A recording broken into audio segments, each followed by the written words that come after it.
The emergency lights cast the Grand Council chamber in a harsh red glow, while alarms reverberated through the vast space station. Supreme Counselor Thane of the Luminor stood at the central podium, his luminescent skin flickering nervously. Around him, representatives from 43 species shouted in dozens of languages, their translation devices struggling to keep pace with the chaos. Order. I demand order. Thane's amplified voice cut through the clamor, finally commanding silence. We must approach this rationally, he continued, raising his hands. Panic serves no purpose. A holographic display shimmered above the podium, projecting a three-dimensional map of the galaxy. At its edge, a swarm of red dots hovered, a fleet of unknown origin. There were so many that they merged into a single crimson cloud. Commander Voss of the Crethan Empire slammed his clawed hand against the console. His normally green scales darkened to nearly black. Rational or not, there are 10,000 vessels approaching Council space. 10,000. That's larger than the combined fleets of half the Council members. This is an invasion, and we are wasting precious time. We don't know that, countered Ambassador Talon of the Vasic Collective, her three eyes blinking in rapid sequence. They could be refugees, fleeing something far worse. Thane raised his hands again. Our long-range sensors detected them 3 weeks ago. They've been decelerating steadily, which indicates controlled movement, not a panicked flight. We've transmitted 17 separate first contact protocols across all known communication frequencies. So far, no response. The display zoomed in, revealing the ship's strange signatures. They flickered in and out of normal space, using a method unknown to the Council's extensive records. They're using artificial wormholes, said Chief Scientist Realm, a small insectoid with quivering antennae. The energy signatures match controlled space-time ruptures. But no species has ever successfully stabilized wormholes for travel. This is purely theoretical technology. Voz's fist struck the console again. Then we are facing a species more advanced than any in the galaxy. They are heading straight for our most populated systems. The Cathon Empire moves to authorize defensive positions. We must show strength, or we invite conquest. Several other militaristic species voiced agreement, and the chamber erupted into chaos once more. Peaceful delegates pleaded for patience, while warriors demanded immediate action. Thane let the arguments continue for several tense minutes, before calling for silence again. He didn't know what to do either. In his 3 centuries on the Council, he had never faced anything like this. The galaxy had been stable for so long, too stable. The fleet will reach the outer marker in 6 hours, Thane announced. At that point, they enter our territory. By Council law, we may demand identification and purpose. Commander Voss, your forces are authorized to intercept. Intercept. No firing unless fired upon. Is that clear? Voss hesitated, but finally gave a curt nod. The next 6 hours crawled like years. Thane watched as the unknown fleet drew closer, representatives whispering nervously to their home worlds. When the ships finally crossed into Council space, they stopped, hauled 10,000 of them. Halting at the exact boundary of Council territory in perfect formation. A clear message: we know your borders, and we respect them. Open all frequencies, Thane ordered. Transmit the standard greeting in all Council languages. The Vasic Communications Officer Helm worked his 3 hands furiously across the console. Broadcasting now. Standard first contact package includes mathematical proofs, scientific constants, and peace symbols from all member species. They waited. Seconds stretched into minutes. The fleet did not advance, nor did it retreat. Then, every communication system in the chamber activated simultaneously. A voice spoke strange, neither male nor female, speaking perfect Luminar, but layered with dozens, maybe hundreds of other voices, each in a different language. Thane's translator struggled to keep up. This is the United Human Starfleet. We come in peace, seeking contact with galactic civilization. We apologize for our unannounced arrival. Our communication protocols may differ from yours. We are prepared to meet your representatives at a time and place of your choosing. We mean no harm to any species under your protection. The chamber was silent. Thane stared at the display, mind unable to process the word he thought he heard. Human? Ambassador Talon whispered, disbelieving. Chief Scientist Relm's antennae vibrated so rapidly they blurred. She projected the fleet's origin planet, Terra Earth, a Class M world in the Orion Spur, surveyed 823 years ago by a Vasic vessel. It had been pre-space flight. Primitive humans walked its surface, their rockets barely capable of reaching the moon. Relm's voice trembled. Genetic markers match exactly. This is the same species. But how? Commander Voss finally spoke, fear threading through his anger. It's a trick. They stole technology. Or, he faltered. They aren't telling us something crucial. E could only nod. The implications were staggering. Species didn't evolve or advance technologically this fast. Not in hundreds of years, let alone from chemical rockets to artificial wormholes. We need answers, Thane said, activating his comms. Supreme Counselor Thane of the Galactic Council, we acknowledge your greeting. Your species was not previously capable of interstellar travel. We wish to understand how you achieved this advancement. The human voice replied immediately. We understand your confusion. The story is complex. Would you meet with our representatives in person? We can come to you, or a neutral location can be arranged.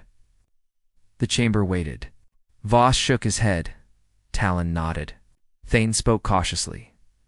A meeting can be arranged. Epsilon reach a neutral station at equidistant coordinates. We will meet there in 3 days. Will that be acceptable? It is more than acceptable. 3 representatives will attend. We look forward to dialogue. United Human Starfleet. Out. Thane felt the weight of a galaxy watching. In 3 days, he would meet a species that had surpassed the Galactic Council in less than 1,000 years. Relm stepped closer. Supreme Counselor, there's something you need to know. The fleet isn't uniform. Every ship is different designs, power sources, technologies. It's as if multiple civilizations arrived together, all human, but each one different. Thane swallowed. They didn't just advance technology, they advanced themselves.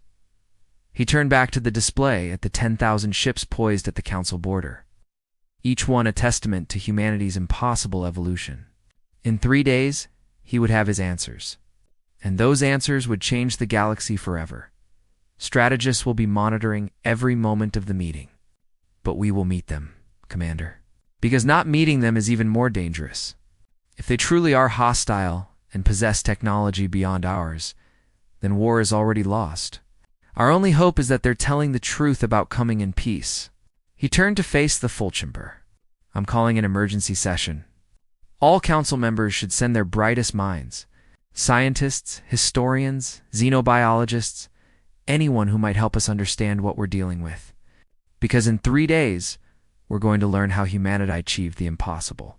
The chamber erupted into activity as representatives rushed to contact their governments. Thane remained at the podium, staring at the display, showing the human fleet. 10,000 vessels, each one representing technology that shouldn't exist. Chief Scientist Relm approached him quietly. Supreme Counselor, I've been reviewing the sensor data. There's something else you should know. What is it? Her antenna drooped, a signal of deep concern in her species. The fleet isn't uniform. The ships aerial different from each other. Different designs, different power signatures, different technology bases.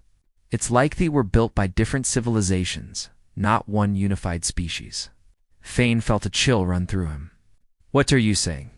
I'm saying that maybe we're not dealing with one human civilization. We might be dealing with several, all arriving together, but each one different. She paused.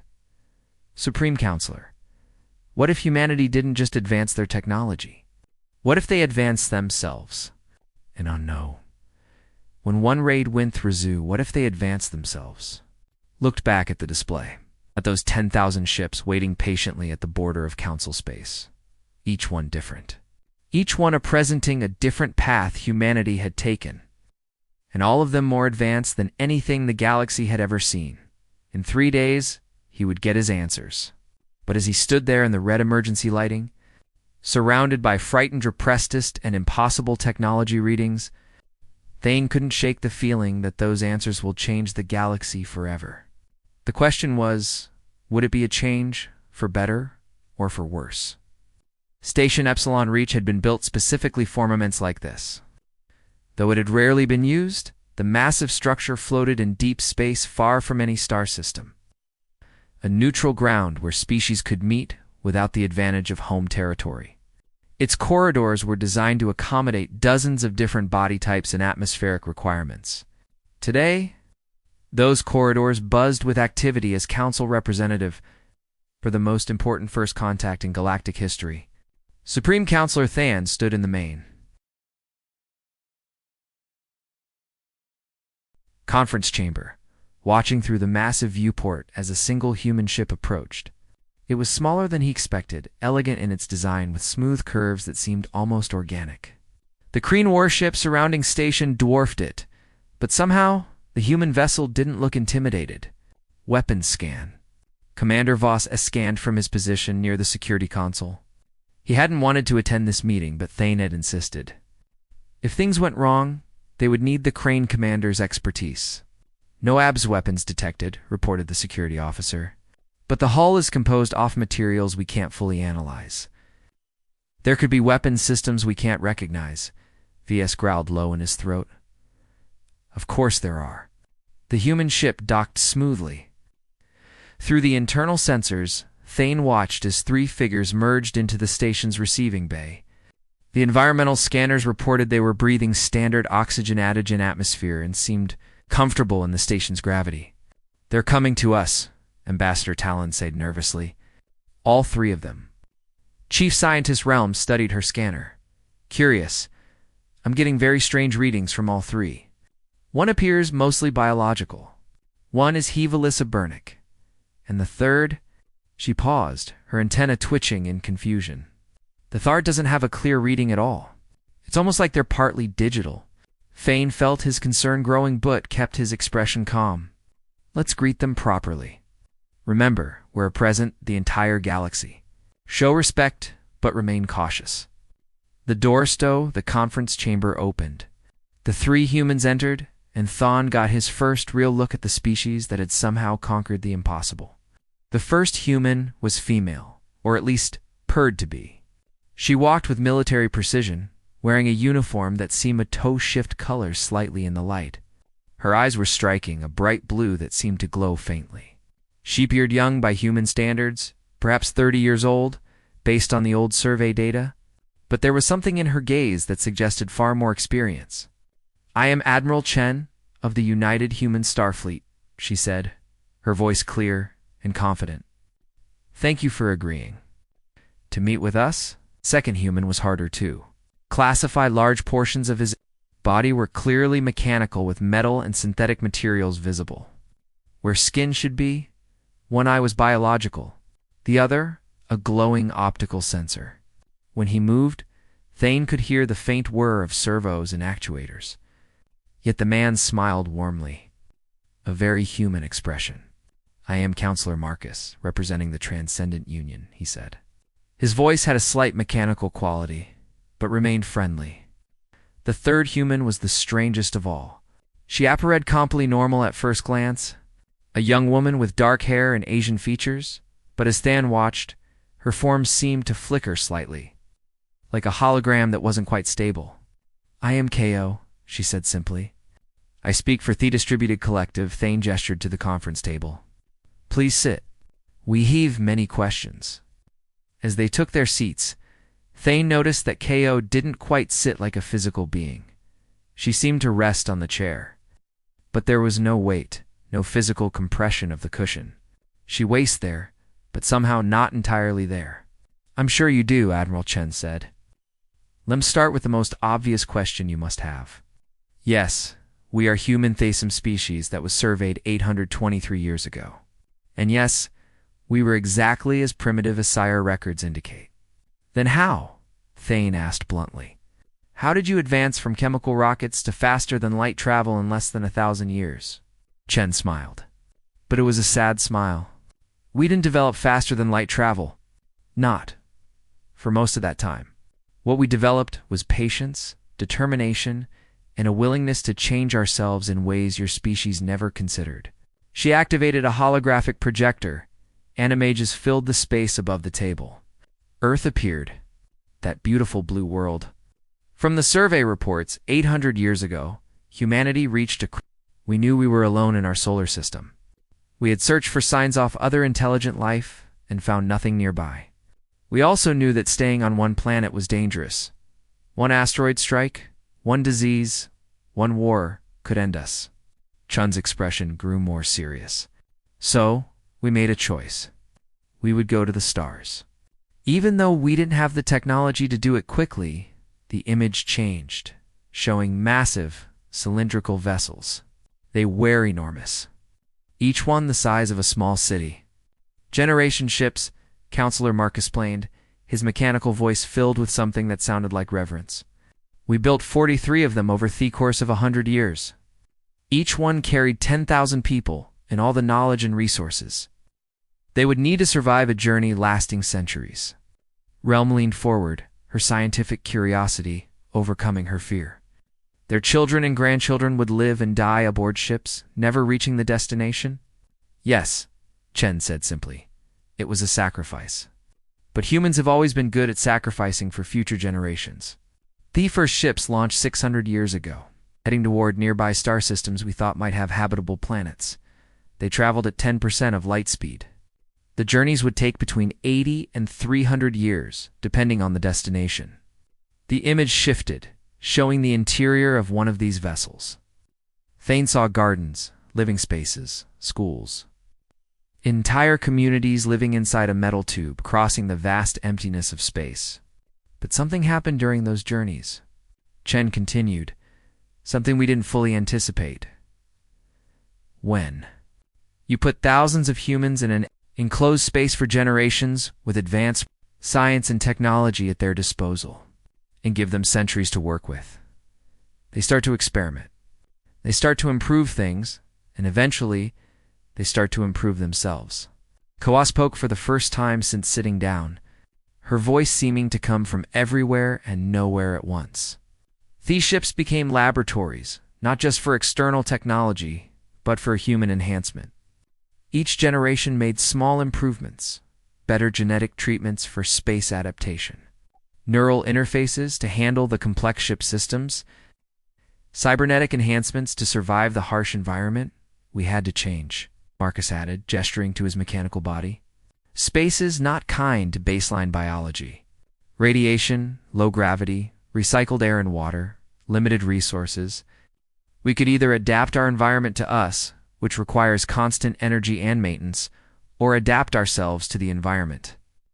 Commander VS, who had been silent until now, spoke up. His voice was harsh with anger. You're describing illegal genetic modification. Cybernetic integration beyond medical necessity. The creation of artificial intelligence with full sentience. These are all violations of council law.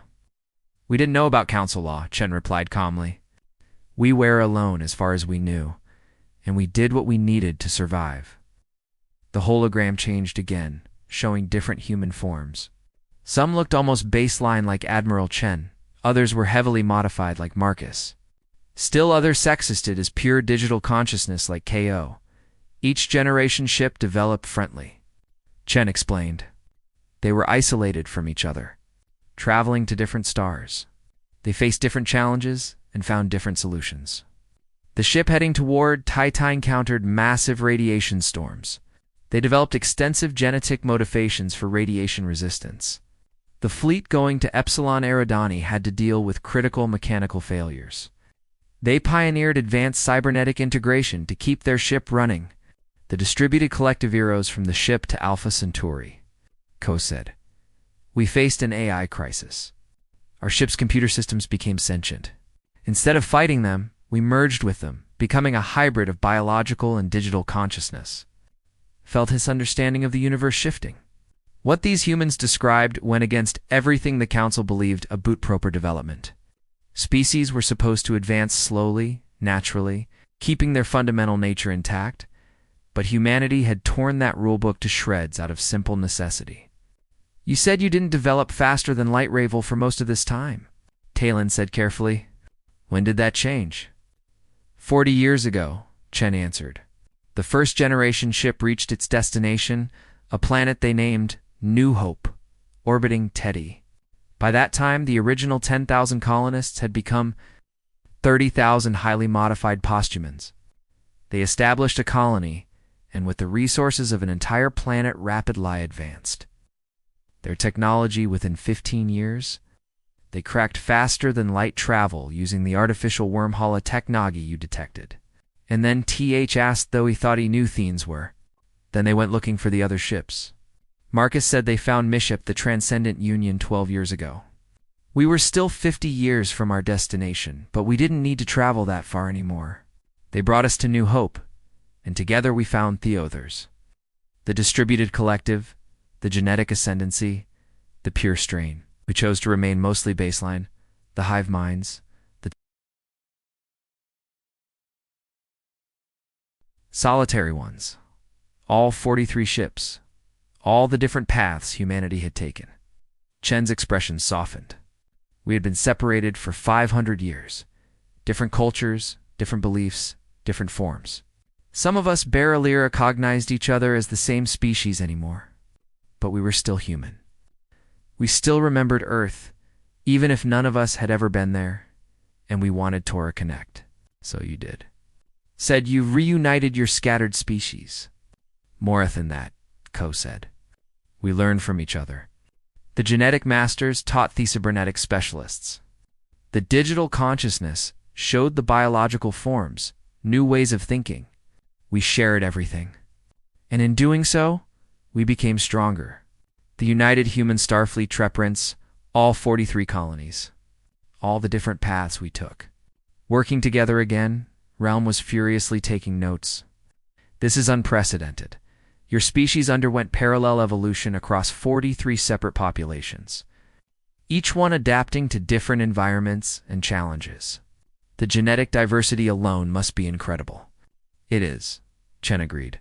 We're not just one species anymore. We're a family of related species, all descended from the same baseline humans, but each one unique. And yes, by council standards, we're all illegal. We violated nearly every biological and technological restriction you have. The room fell silent. They knew that everyone present was thinking the same thing. The Council's laws existed for good reasons. Uncontrolled genetic modification had led to the Plague Wars 3,000 years ago. Unrestricted AI development had caused the Synthetic Rebellion. Humanity had walked paths that had destroyed other civilizations. Yet here they were, not only surviving, but thriving. Commander Villa stood abruptly. This cannot billowed. You represent everything the Council stands against. You've created abominations, merged with machines, abandoned your biological heritage. What's to stop you from trying to conquer us? You have the technology. You clearly don't follow our laws. Chen met his gaze steadily. Nothing stops us except our choice. We could have come in secret, infiltrated your worlds, taken what we wanted. We have the technology to do that too. Instead, we announced ourselves, stop it at your border, and ask politely to talk. Does that sound like conquerors to you? It sounds like you're intelligent enough to avoid a war you're not sure you'd win. Villa shot back. Perhaps, Chen admitted. But consider this, Commander. We spent 600 years surviving in the harshest environment possible, the empty void between stars. We changed ourselves in every way imaginable. We became dozens of different kinds of humans, but we never lost the one thing that makes us human. And what's that? Thane asked softly. The desire to reach out, Chen said. To explore, to meet others, to connect. We came back to Earth 40 years ago. It's a beautiful planet now, carefully protected by guardians we left behind. But it's empty of humans. We don't live there anymore. It's a memorial to what we were, not what we've become. We realized that humanity's future isn't on one world or even one form. It's out here among Thesters, meeting others, learning, sharing, growing. She leaned forward, her glowing blue eyes intense. We came here because we detected your civilization and realized we weren't alone.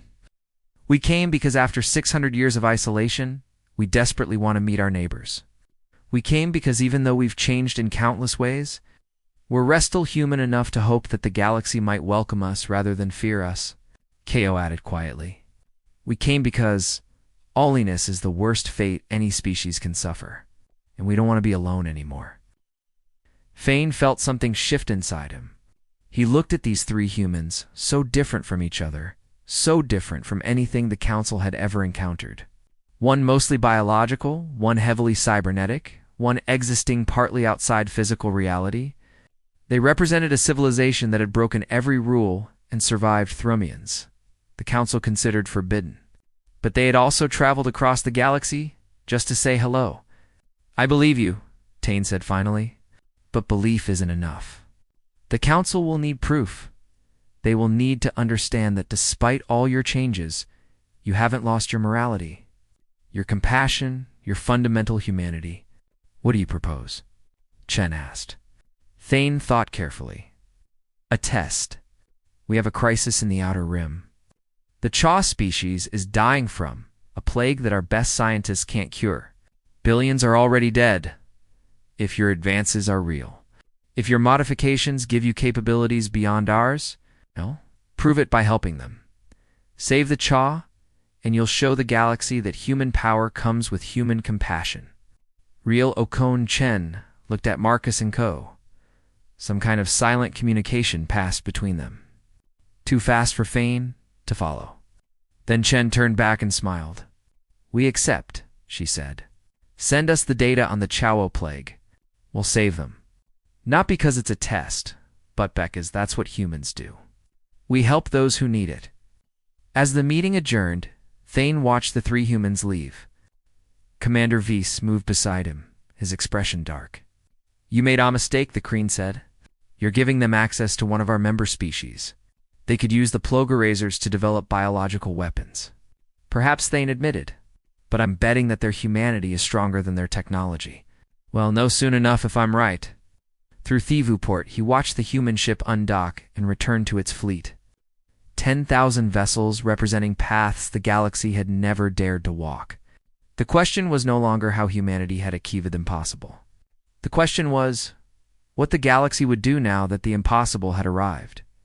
The Chaw home world looked like it was dying. From orbit, Supreme Council Orthan could see the empty cities, the abandoned agricultural zones, and the massive quarantine camps where the sick were isolated from the healthy. What had once been a thriving world of 12 billion insectoid beings was now a graveyard where only 5 billion remained. And that number dropped by millions every week.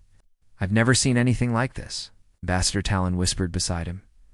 She had worked on disease control for decades, but even her experience couldn't prepare her for this level of devastation.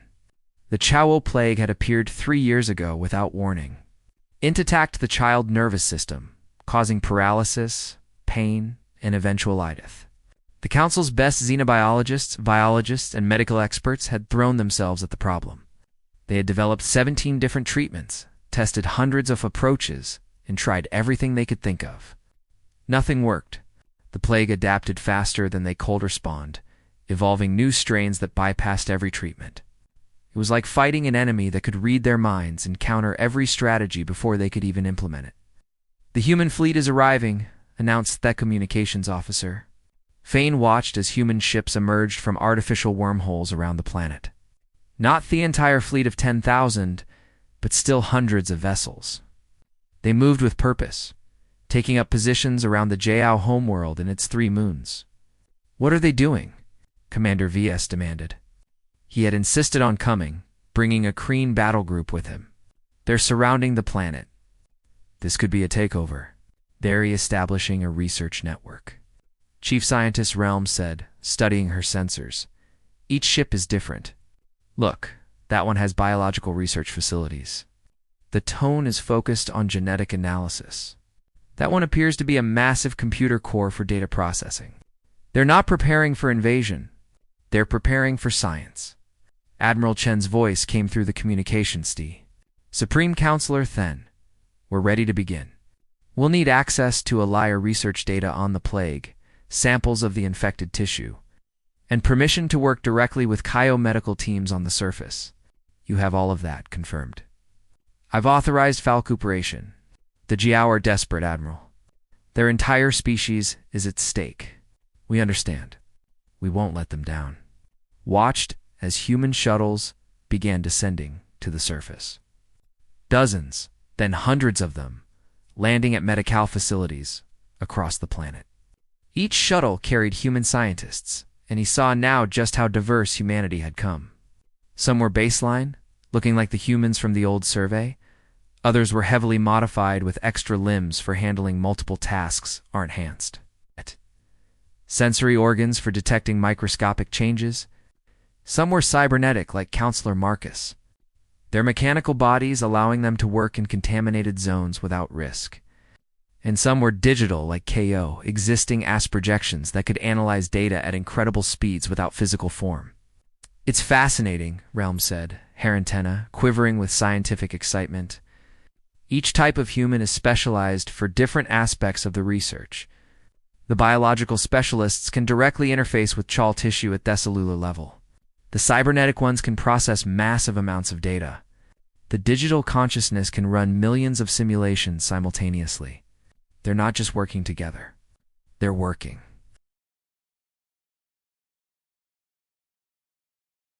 As one massive distributed intelligence, Commander Vos crossed his arms.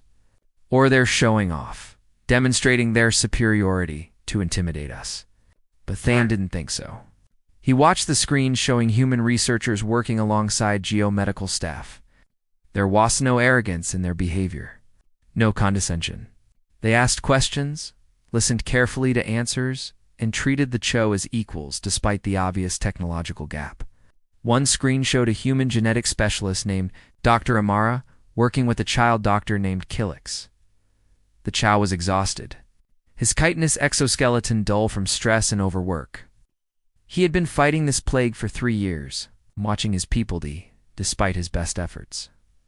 Dr. Amara placed a gentle hand on Kilix's shoulder. The human woman had modifieds that could see into the ultraviolet spectrum where child communicated with color patterns. You've done incredible work, she said.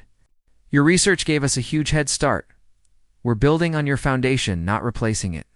Saw Kilix's color patterns shift to something that meant gratitude and Cha communication. The simple kindness seemed to give Theg's housed doctor new energy. Days passed. The humans worked around that clock. Though Fane realized that many of them didn't need sleep in the traditional sense. The cybernetic one is simply recharged their power cells. The digital ones never stopped working at all. Even the biological humans Meadow need less rest than normal. Perhaps due to genetic modifications, the amount of data they processed was staggering. They analyzed the plague from every possible angle: genetic, chemical, biological, viral, bacterial, prion-based. They studied how it spread, how it evolved, how it attacked the Chow nervous system. They ran simulation shet, would have taken the Council's computers years to complete, finishing them in days. Chief Scientist Realm spent hours studying their methods. She returned to Thing with reports that read like science fiction. They're using quantum computing combined with artificial intelligence, combined with human intuition, she explained, her voice filled with awe. The digital humans can literally run simulations inside their own consciousness. They experience millions of possible scenarios simultaneously and feel which ones are right. It's not just mathematics. It's art and science merged together. Have they made progress? They've made more progress in 5 days than we made in 3 years. Real admitted, they've already identified 17 distinct strains of the plague, figured out its evolutionary mechanism, and traced its origin to a natural mutation, a common chow gut bacteria. It wasn't a weapon or an invasion. It was just bad luck. Biology gone wrong. On the 8th day, Admiral Chen requested a meeting with Thane and the Chow collective leader, an elderly Chow named Thresh, who spoke for the entire species. They gathered in a medical facility on the surface.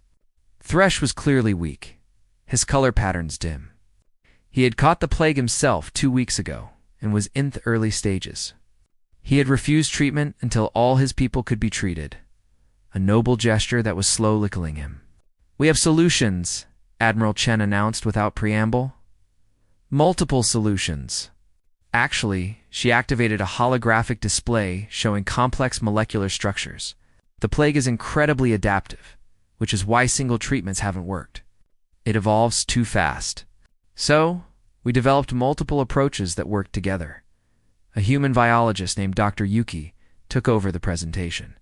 She was a digital consciousness, her holographic form shifting with excitement.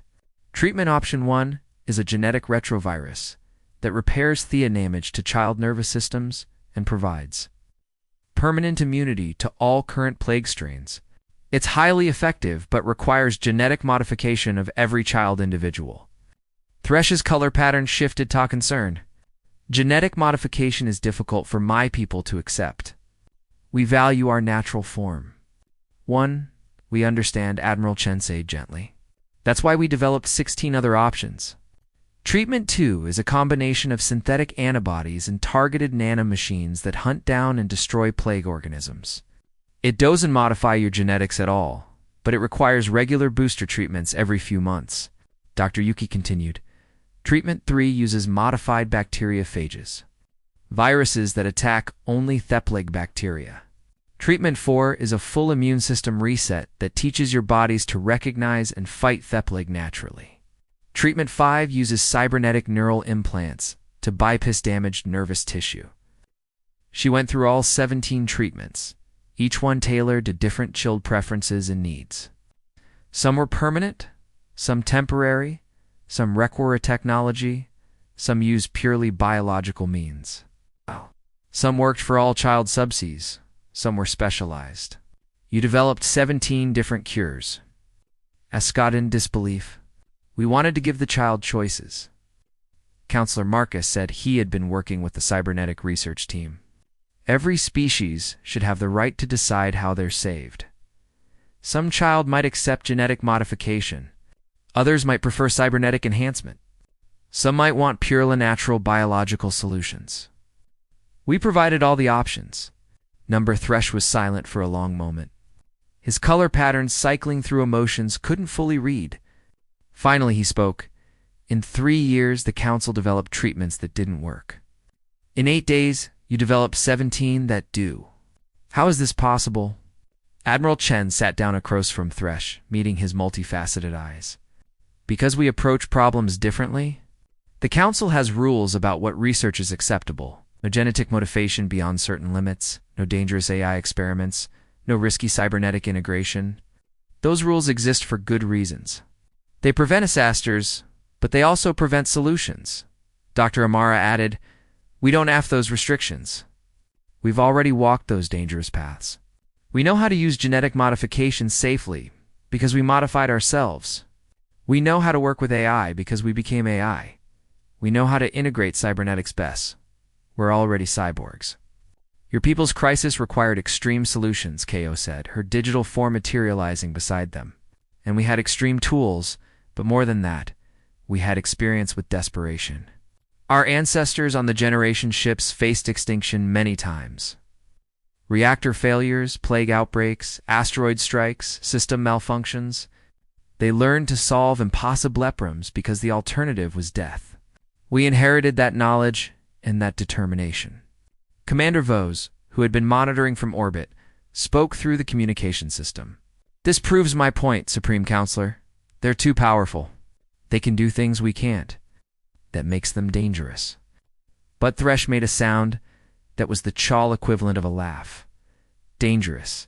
They just saved my entire species. They didn't ask for payment.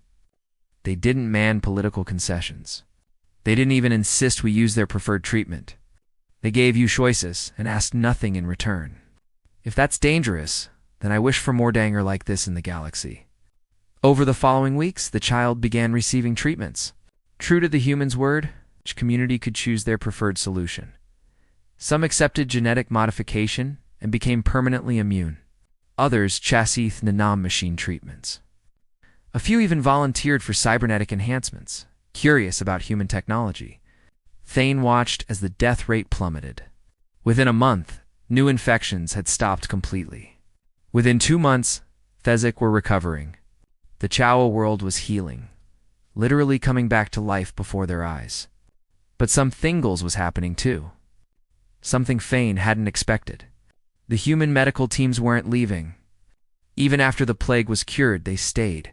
He found out why when he visited a recovery center and saw a doctor.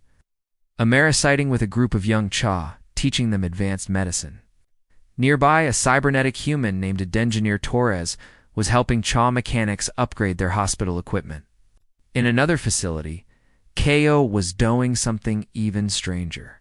She was sitting with a Chow elder named Ven, looking at old data crystals. "What's going on here?" asked.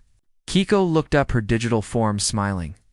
"Ven wasteling me about Cha history. Did you know they had an incredibly rich musical tradition? They used to create symphonies using their wing vibrations. Whole orchestras of Cha making sounds that ranged from subsonic to ultrasonic. But the music stopped about 600 years ago during their rapid industrialization. Ven's color pattern showed sadness. We forgot how to sing. The old recordings exist, but no one remembers how to make the sounds anymore. The technique was lost. Last expect. Not lost, Ko said gently. Just sleeping. I've been analyzing these recordings, the mathematics of the sound waves, the harmonics, the resonances. I think I can help you reconstruct the techniques. We could teach young Gio how to sing again. Thane stared at her. You're teaching them music. The plague eschewed. Your mission is complete. Our mission was never just to cure the plague, Admiral Chen said, appearing beside him. Our mission is to connect with other species, to share what we'll have and learn what they have. The Chow have 3,000 years of culture, art, philosophy, and history. We'd be fools to just leave without learning from them. She gestured around the facility. Every human team here is doing the same thing. We're teaching them our Medicinian, they're teaching us their biology. We're sharing our technology, and they're sharing their culture. This is what we came to the galaxy for. Counselor, not just to help, but to be part of something larger than ourselves. Thresh approached them, his color patterns now bright and healthy. He had chosen theonetic modification treatment and was fully recovered. Admiral Chen, I have a question. Why did you really help us? The truth, please. Chen smiled. Because we're in your position once. 600 years ago, humans were dying in the void between stars. Our generation ships had critical failures, plague outbreaks, disasters that should have ended us. We survived because we refused to give up, because we changed ourselves, because we did whatever it took to live. When we saw your people facing extinction, we saw our own ancestors. How could we not help? And you asked for nothing, Thresh said. We got everything we needed, Chen replied. We got to prove to ourselves and to the galaxy that despite all our changes, we're still human enough to care. That's worth more than any payment. News of the Chow recovery spread through the galaxy faster than any ship could travel. Every council world learned that humanity had achieved in weeks. What the council couldn't achieve in years? Their response was mixed. Some species were grateful, seeing humanity as potential saviors. Others were terrified, seeing beings with godlike powers who could reshape life itself. And others, like the Cathons, saw a threat that needed Tobe contained before it was too late. Commander Voss sent a message to his empire. The message was simple. Humanity is too powerful to be allowed to roam free. We must act before they decide to stop asking permission and start taking what they want. But on the Chow homeworld, something remarkable. Washaponing. In a recovery center, a young Chow named Krill stood before a group of his peers and a handful of human observers. He took a deep breath, spread his wings, and for the first time in 600 years, a Chow sang. The sound was beautiful, a cascading harmony that Medusa frequencies most species couldn't even hear. It was joyful and sorrowful at once.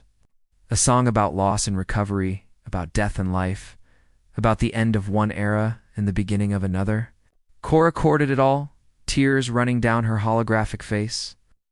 Even though she didn't technically have a physical body to cry with, Dr. Amara stood beside her, openly weeping. Even the cybernetic humans seemed moved, their optical sensors glowing brighter. Thane watched from theater way, and he finally understood. Humanity hadn't just saved the child from a plague. They had saved them from a different kind of death, the slow extinction of culture and joy.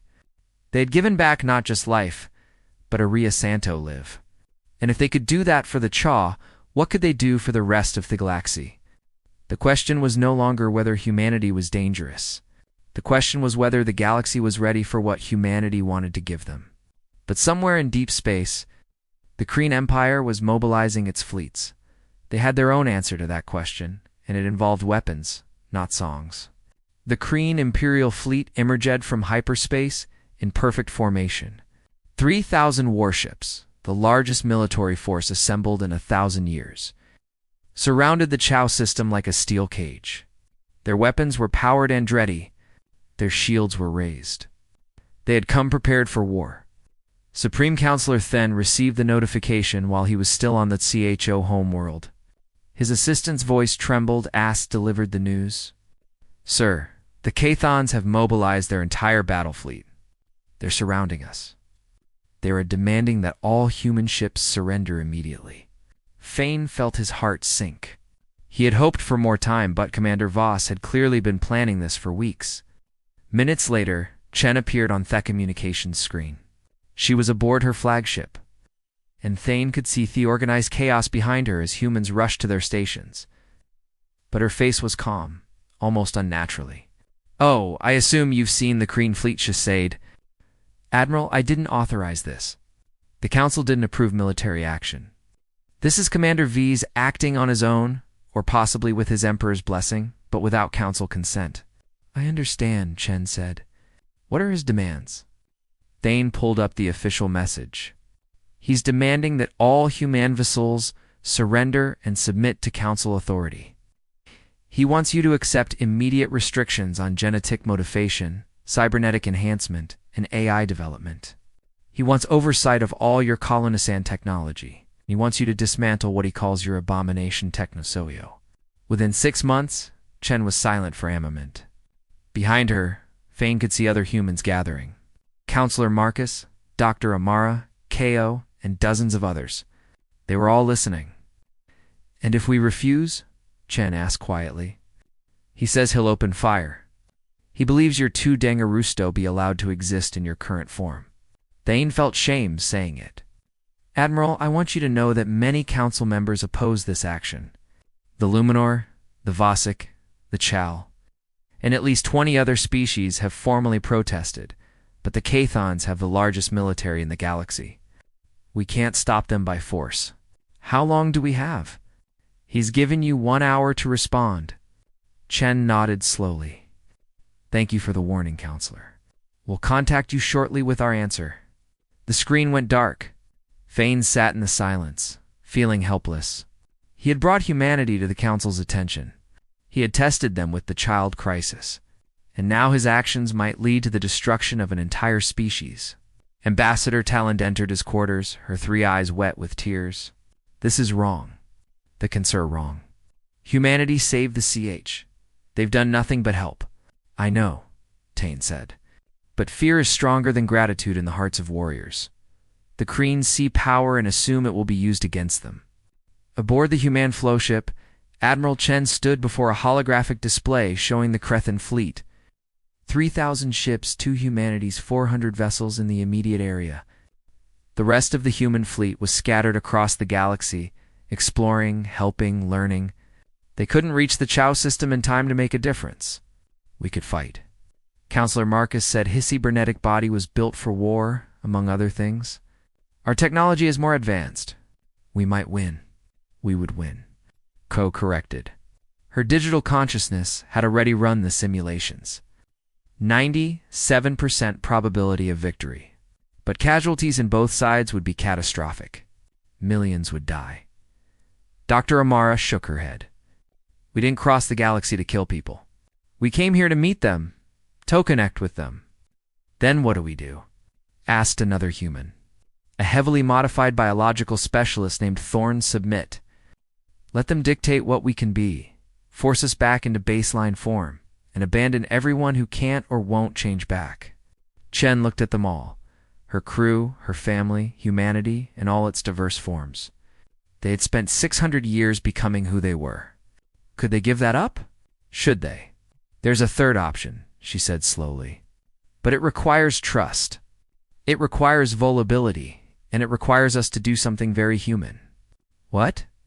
Marcus asked. We ask them what they want, Chen said. Not Commander Voss, not the Kreen Empire. Them all, them, every species in the galaxy. We let them decide. She turned to her communications officer. Open a channel, not just to the Cathons, to everyone, every council world, every independent system, every species that's listening. I want this broadcast to reach the entire galaxy. The officer worked his console. Channel open, Admiral? You're broadcasting on all frequencies. Estimated reach 400 billion beings. Chen took a deep breath. Then she spoke. My name is Admiral Chen of the United Human Starfleet. Right now, a Kreen battle fleet has surrounded us and demanded our surrender. They want us to change what we are, to become less than we've become. Wyazer be destroyed. I understand their fear. We're different. We've walked paths that other species consider dangerous or forbidden by the rules of the Galactic Council. We're abominations that shouldn't exist. She paused, letting her words sink in. But here's what the Cranes don't understand. We're not making this decision alone, because this isn't just about humanity. It's about what kind of galaxy we all want to live in. On 1,000 worlds, billions of beings stopped what they were doing to listen. In the council chambers, representatives gathered around displays. On the child home world, recovered patients and human medical teams watched together. Chen.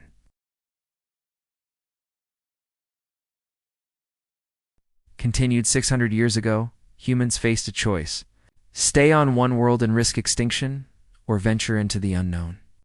Even though we didn't have the technology to do it safely, we chose Togo.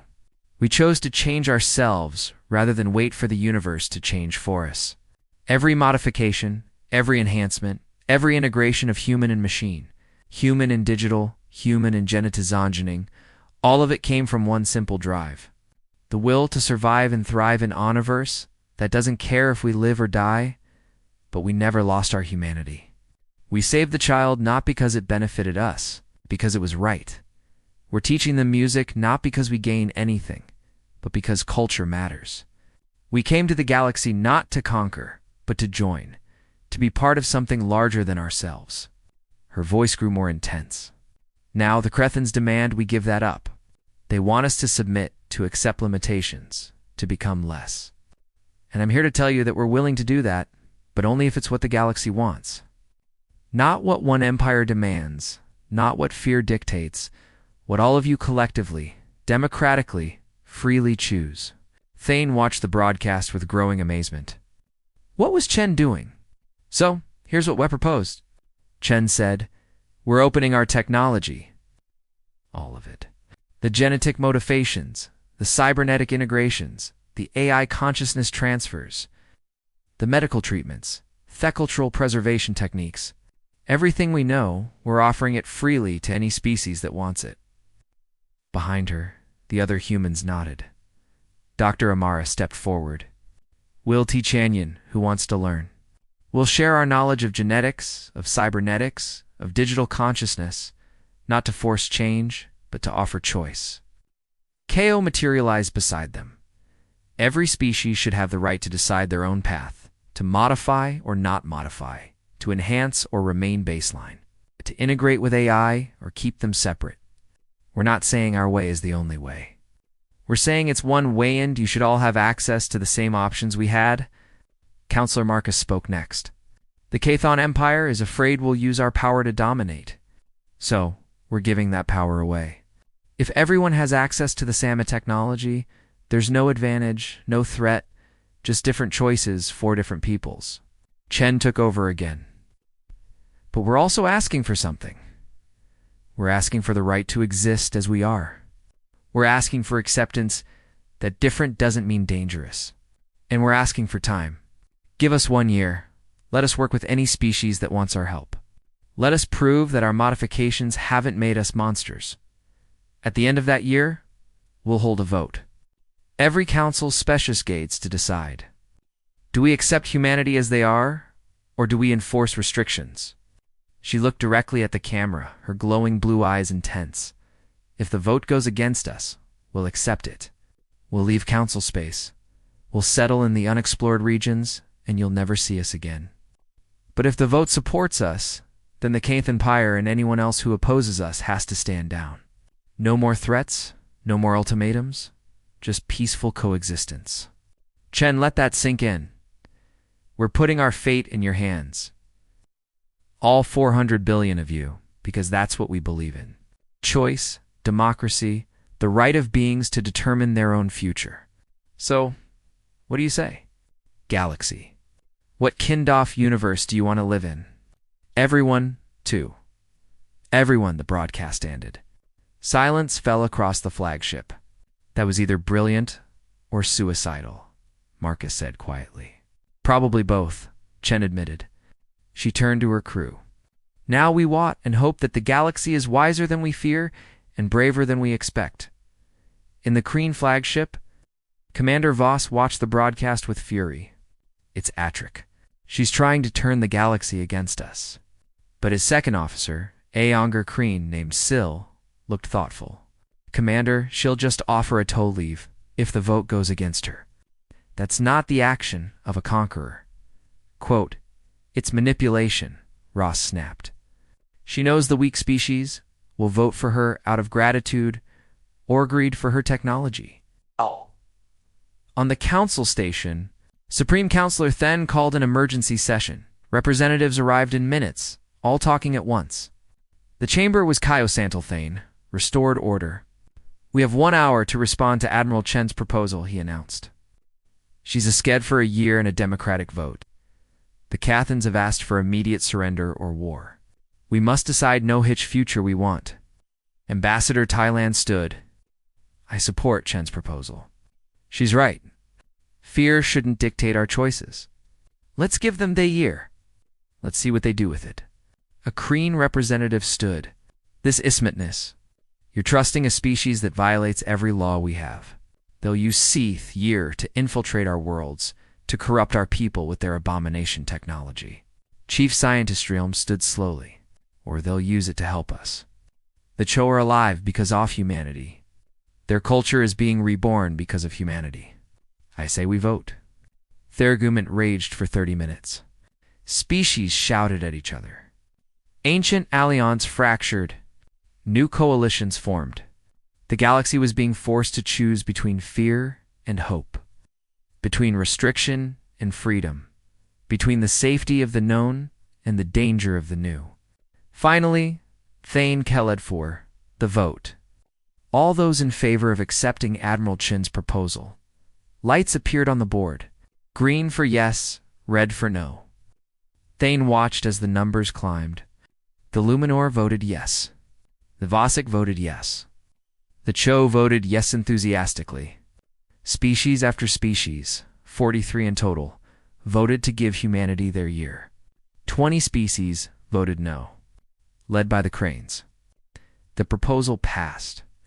Thane sent the message to both Admiral Chen and Commander Voss. The Council accepts your proposal. Admiral Chen, you have 1 year. At the end of that period, we will hold a galaxy-wide vote. Your fate will be decided democratically. Commander VS, the Council does not authorize military action. Stand down your fleet immediately. That's an order. Aboard the Kryn flagship, Voss stared at the message. His Emperor had given him authority to act, but going against a direct Council order would make the Kreen Empire a pariah. He had lost. Power down weapons, he ordered through clenched teeth. Maintain position, but do not fire. This isn't over. As the Cretan ships lowered their weapons, a cheer went up on the human flagship. They had won without firing a shot, but Admiral Chen wasn't cheering. She looked at Theklandar display. 1 year, 365 days Toporov, that humanity deserved a place in the galaxy. 365 days to show that modification and enhancement didn't mean losing your soul. Send a message to all human vessels, she ordered. Emergency-circle. All ships to return to the nearest council world and offer assistance. Medical, technological, cultural, whatever they need. We have 1 year Tomek, the galaxy fall in love with us. Dr. Amara smiled. No pressure, right? Just the fate of our entire species, Chen replied. Let's get to work. And across the galaxy, humanity began, Tomov. Not as conquerors, or even as saviors, but as neighbors. They came to teach and to learn, to help and to share. To prove that despite their power, they were still fundamentally beautifully human. The clock waist-ticking. The galaxy was watching, and everything. Humanity had become hung in the balance of what they would do next. The year passed like a storm, fast and transformative, leaving nothing unchanged in its wake. Supreme Counselor Thun stood in the observation gallery, off Council Station, watching the galaxy transform before his eyes. Theolographic displays showed human activity across hundreds of worlds. Everywhere he looked, humanity was making its mark. On the Vasic trading worlds, human archaeologists had recovered ancient texts, thought lost in's Great War. The Vasic people were rediscovering their own history, reading poems and stories that hadn't been seen in 2,000 years. Vasic children learned about their ancestors' dreams and struggles, about the culture that existed before their species became focused purely on commerce. On the militaristic crane colonies, something even more surprising was happening. A small group of cranes had volunteered for genetic modifications to enhance their already formidable physical abilities. But in the process, they had also chosen modifications to enhance empathy and emotional regulation. Young Kreen's Hoons would have become soldiers, were now becoming artists, philosophers, and peacekeepers. The Kreen Empire was furious, but the individuals insisted it was their choice. On 60 different worlds, human educators had established cultural exchange programs. Species were learning about each other in ways they never had before. A luminar. A child could experience what it was like to see through child compound eyes. A human could temporarily download memories of flying through the atmosphere of a gas giant. Understanding was growing through shared experience. The medical advances were perhaps the most visible. Human techniques had eliminated diseases on 17 worlds. They had extended lifespans, improved quality of life, and healed injuries that were previously permanent. A Vasic merchant who had lost all 3 arms in an accident could now work again thanks to cybernetic replacements. A Luminar elder who had been blind for decades could see again through gonically regenerated eyes. But it wasn't just what humanity was doing. It was how they were doing it. Thane pulled up a report from one of his observers. It was about a human named Ko, the digital consciousness, who had helped teach the child to sing again. She was now on a Luminar world, working with their historical society. But she wasn't just teaching, she was learning. The observer had written, Subject Ko spent 6 hours today learning Luminar meditation techniques. Given that she's digital and doesn't technically need mental rest, she responded, because understanding how other beings think and feel makes me more complete.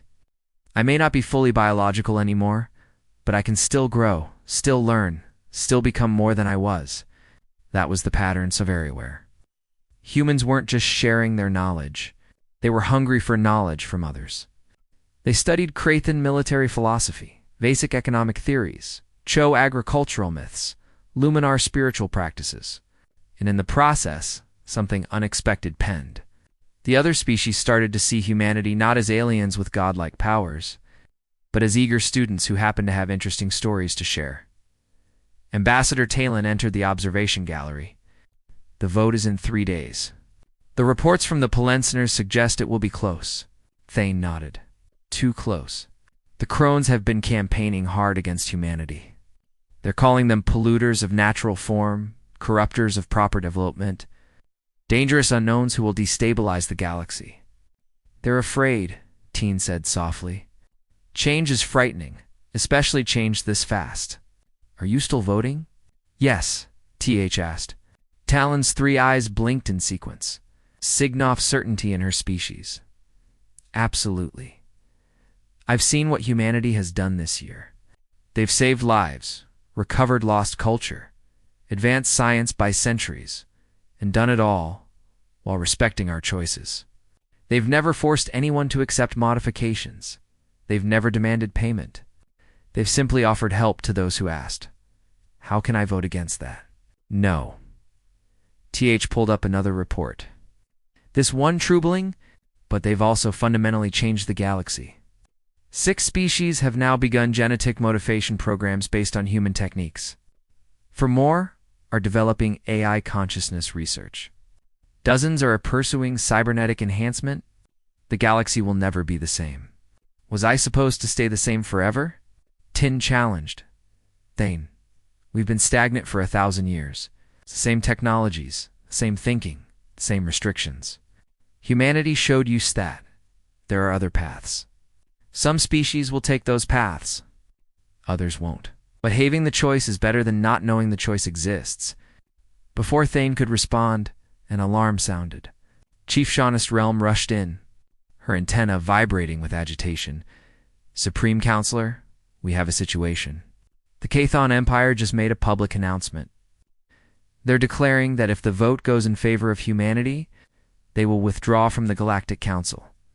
They'll take their 20 allied species with them and form their own coalition. Thane felt his heart sink. That would split the galaxy. We'd have 2 major powers instead of 1 unified council. It gets worse. Realm said intelligence reports suggest that if they withdraw, they plan to continue defensive operations against humanity. They won't abide by the vote results. Quote, this was the scenario Thing had feared. The galaxy splitting not over resources or territory, but over philosophy. Over what beings should be allowed. Tobcom. Get me, Admiral Chen, he ordered. Minutes later, Chen appeared on screen. She looked tired.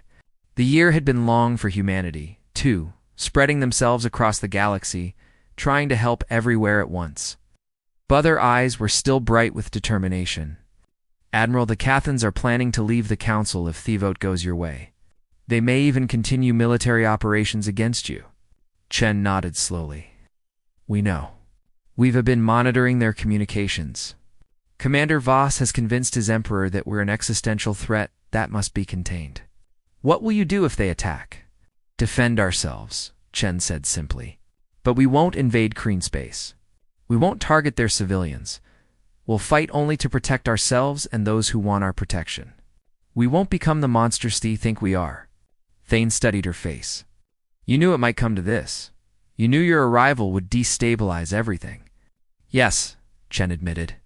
But we came anyway because the alternative was staying alone in our corner of space, isolated and unknown. We wanted to be part of the galactic community, even if that meant the community had to change to accommodate us. She leaned forward, Supreme Counselor. Can I ask you something? What do you believe? Not as an end of the Council, but as an individual. Do you think we deserve to exist as we are? Thane was silent for a long moment. It was the question that had haunted him for a year. He thought about everything he had seen.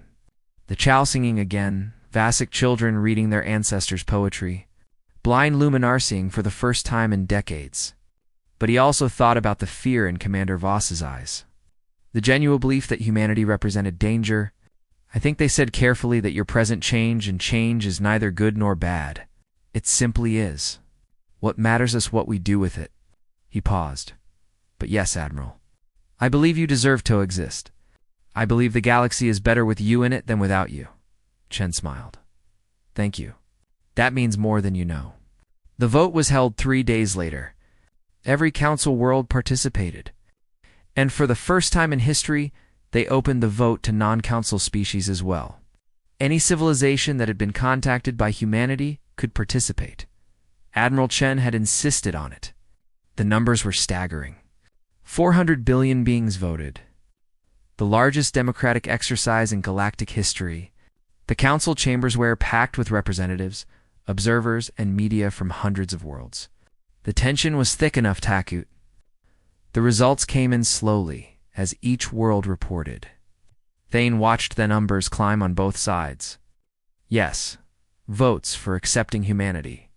No votes for rejecting them. The counts were almost exactly equal. Then the cow votes come in. All 5 billion of them voted yes. Enthusiastically, overwhelming yes. The balance shifted. More votes poured in. Species that humanity had helped voted yes. Species that fear change voted no. Species that valued freedom voted yes. Species that valued stability voted no. Thane watched as the final counts appeared. His hands were shaking. Yes, 51.7%. No, 48.3%. Humanity had won barely. The chamber erupted. Some representatives cheered. Others shouted in protest. The Kreen delegation stood and marched out without a word. Thane called for order, but knew it was pointless. The galaxy had just made the most important decision in its history, and half of it was unhappy with the result. He sent a message to Admiral Chen. The vote is complete. Humanity is accepted as part of the Galactic Council with the right to exist in your current form. Restrictions on genetic modification, cybernetic enhancement, and AI consciousness are lifted for all species that choose to pursue them. You are home, Admiral. Welcome. On the human flagship, Chen read the message aloud to her crew. They had gathered in the main bay. Thousands of humans in all their diverse forms. Biological, cybernetic, digital, and every combination in between. They listened in silence as she read. When she finished, no one cheered. The victory was too slim, too uncertain. They had won the right to exist, but nearly half the galaxy had voted against them. Dr. Amara spoke up. What do we know? Chen looked at her people, her family. The descendants of humans who had left Earth 600 years ago on a desperate gamble. We proved them right, she said. Everyone who voted for us, who believed in us, who gave us a chance with prove that their faith was justified, Counselor Marcus added. And we try to reach those who voted against us. We show them that we're not a threat. That change doesn't have to mean loss. Thecthans. The Kreen Empire withdrew from the council this morning. Chen said they've formed their own coalition with their allied species. 20 worlds that believe baseline biology is the only moral path. They're calling themselves the Preservation Alliance. Co-materialized. Beside Chen. So, the galaxy is divided for now. Chen agreed, but divisions can heal. It will take time, maybe decades, but we'll find common ground eventually. She turned to face her crew fully. Our mission hasn't changed. We explore. We learn. We help. We connect. We be the best version of humanity. We can be in all our forms. We show the galaxy that modification and enhancement don't mean losing your soul. We prove it every day through our actions. The human fleet dispersed after that, spreading back across the galaxy. But they moved differently now. They weren't visitors or supplicants. They were members of the galactic community with all the rights and responsibilities that entailed. 10 years later, Supreme Counselor Thon, now retired, visited the Jiao homeworld.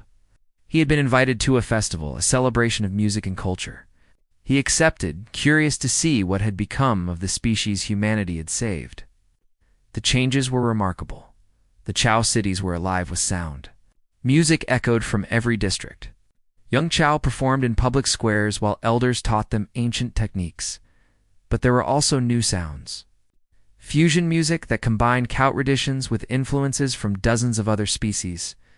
Thane found himself on a cultural center, where humans and Chao worked side by side. A young child musician named Krill was performing a piece he had composed. The music was breathtaking, using both traditional Chong vibrations and a synthesizer that a human engineer had helped him build. After the performance, Thane approached Krill. That was beautiful. You've mastered both the old and the new. Krill's color patterns showed pride. The humans taught us that we don't have veto choose. We can honor our past while embracing our future. Tradition and innovation aren't enemies. They're partners. A human approached. It was Kiko, though she looked slightly different than Thane remembered. She had integrated some biological components into her digital form, becoming something that was neither fully digital nor fully physical. Supreme Counselor Thon, she greeted warmly. Or should I say, former Supreme Counselor, I heard you retired. I did. I wanted time to reflect on everything that's changed. And what do you think? Ko asked. Was it worth it? The disruption, the division, the fear. Looked around the cultural center. He saw Zhao and humans, Luminar and Vosik, even a few Crethons who had left the Preservation Alliance to join the Council. They were learning together, creating together, growing together. I was afraid, Thane admitted. When your fleet arrived, I thought it might be the end of everything we had built. Instead, it was a beginning. The Preservation Alliance still opposes us, Ko noted. The division hasn't healed. It's not yet, Thane agreed. But I've lived long enough to know that fear fades with familiarity. Right now, there are young cranes Hojave never known a galaxy without humans in it. They're growing up with modified beings as neighbors, not threats. Give it another generation, maybe two, and even the Preservation Alliance will change. Ko smiled. You're optimistic. I learned it from you, said from all off humanity. You came to our galaxy after 600 years of isolation, knowing you were different. Ow. Knowing you might be rejected, but you hoped anyway. That stubborn, irrational hope that things could be better. It's infectious. Admiral Chen appeared, now looking older than when Thane first met her. She had chosen to age naturally, refusing genetic treatments that would extend her life indefinitely. Growing old is part of the human experience, she had told him once. I don't want to lose that. I don't want to lose that, Admiral. Greeted her, still making your rounds always. Chen replied, though I'm not an admiral anymore. I retired from the Starfleet 5 years ago. Now I just travel, learn, experience. It's what I always wanted to do. Do you regret it? Asked. The way things turned out? The division you caused? Chen thought for a moment, looking at bustling cultural center around them. No, because we gave the galaxy a choice it didn't have before. Stay the same or change. Remain baseline or modify. Keep AI separate or integrate with it. Neither choice is wrong. Both are valid. What we did was open the door and show people there was another room they could walk into if they wanted. Some walked through, Thing observed, and some didn't, and that's okay. Chen said, the Preservation Alliance has every right to maintain their baseline existence. As long as they don't try to force their choice on others, we can't coexist. Gen 14. Chen said, Gen 14. Krill approached them, his color patterns excited. Elder Chen, Elder Thane, we're about to begin the collaborative performance. Would you like to participate? 1. What kind of performance? Thane asked. 100 musicians from 20 different species all playing together. We're attempting something that's never been done before. A true galactic symphony. Chen smiled. We wouldn't miss it. They followed Krill to a massive amphitheater. The stage was filled with beings of every shape and size. Zhao with their wing vibrations, Luminar with their light-based instruments, Vosik with their rhythmic percussion. Humans with everything from traditional Earth instruments to advanced synthesizers. Even a few Cathons, from the younger generation who had defected from the Preservation Alliance. The conductor was a digital consciousness able to coordinate all the different timing and frequencies simultaneously. The music began. It was chaos at first. Too many sounds, too many styles clashing. But slowly, miraculously, harmony emerged. Each species contributed their unique voice to a whole that was greater than any part. The music swelled, combining frequencies that organic ears couldn't even hear, creating something that had never existed before in the history of the universe. Thane felt tears running down his face. He looked at Chen, and Sosh was crying too. This Chen whispered. This is what we came for. Not to Savanyon, not to teach or transform, just to be part of something like this. When the performance ended, the amphitheater erupted in applause, cheers, and specific expressions of joy. Thane watched as musicians from different worlds embraced, celebrating what they had created together. A young Krathan musician, one who had left the Preservation Alliance, approached them nervously. Elder Chen, I wanted to thank you. The music we just played, it wouldn't have been possible without the modifications I chose. Enhanced auditory range, neural processing for complex rhythms. My family disowned me for it, but I don't regret it. Chen placed a gentle hand on the young Cathan's shoulder. What you choose to become, eyes always your choice.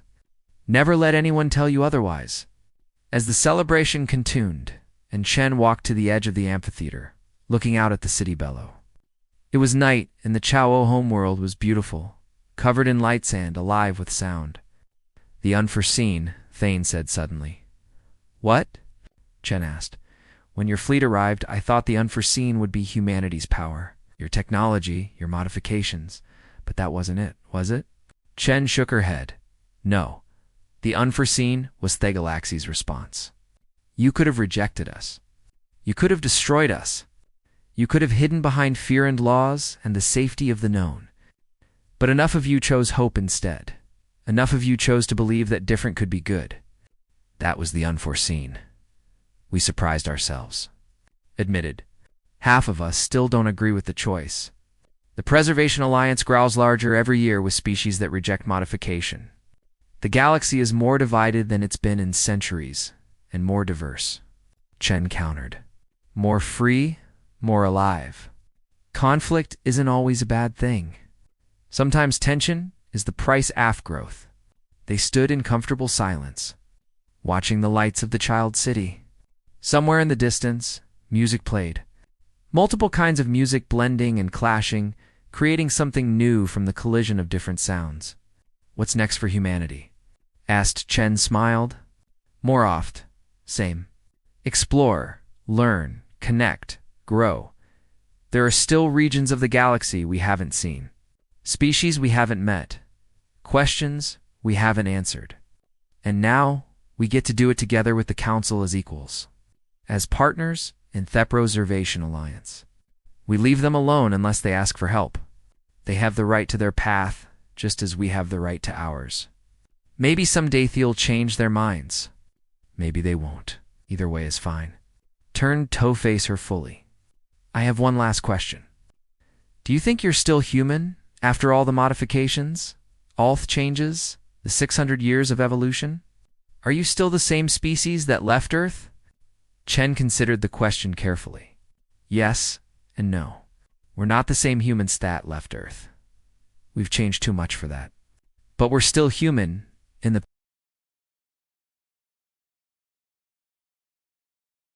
ways that matter. We're still curious. We're still hopeful. We still care about theirs. We still want to connect, to understand, to be understood.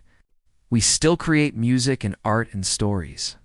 We still love fear, dream, and wonder. Xiao looked at the city below, the mixing of species and cultures and ideas. Being human was never about having the number of limbs, or the right kind of DNA. It was about the spirit, the drive to become more than we are, to reach beyond our grasp, to hope for something better, even when all logic says we should give up. That's what makes us human, and we'll never lose that, no matter how much we change on the outside. The words hung in the air between them. Finally, F nodded. Then welcome home, Admiral Chen. Welcome to the galaxy. I'm glad you came, Chen smiled. So are we, Supreme Counselor. So are we. Above them, the stars shone down, and a galaxy transformed. Not conquered, not invaded, not destroyed, just changed, evolved, opened to new possibilities. Some embraced the change, others rejected it. But everyone had the choice, and that choice was the greatest gift humanity could have given. The human Starfleet had arrived, and the galaxy had watched its unforeseen unfold. Not war, not domination, not the end of all things, but connection, growth, and hope. And in the end, that made all the difference.